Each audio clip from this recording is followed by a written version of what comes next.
Kena ke aja. Apa saya? Kena ke aja. Kena ke.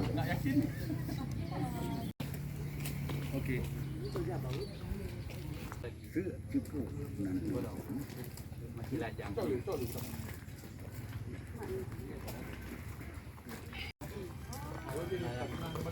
Pernah yang awal kita dulu di kampung kan. Dulu korban.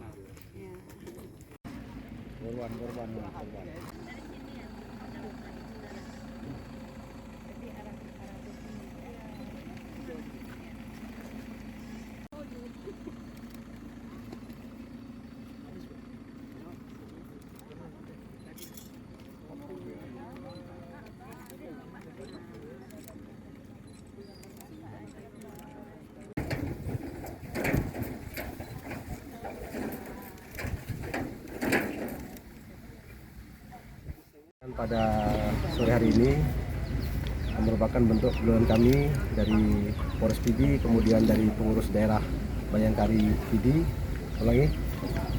pengurus daerah Aceh dan juga pengurus cabang Bayangkari Pidi. Bekerjasama juga dengan rekan dari Polsek dan juga dari Camat. Harapan kami mudah-mudahan sedikit yang kami perbuat pada hari ini bisa meringankan saudara-saudara kita yang terkena dampak dari bencana angin yang terjadi pada hari Sabtu kemarin. Bentuk bantuan yang kami berikan bentuknya sembako, kemudian ada sedikit uang, mudah-mudahan ada manfaatnya untuk kawan-kawan kita yang mengalami musibah.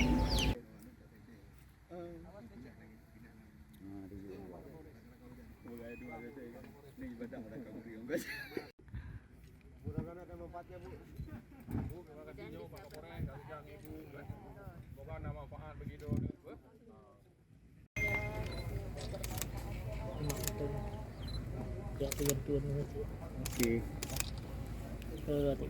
Senang Bu.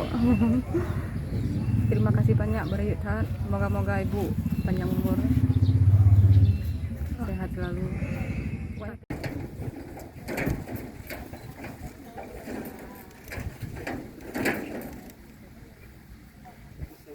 Kena ke aja. Apa saya? Kena ke aja. Kena ke. Ibu Ya, kita sini aja, Pak.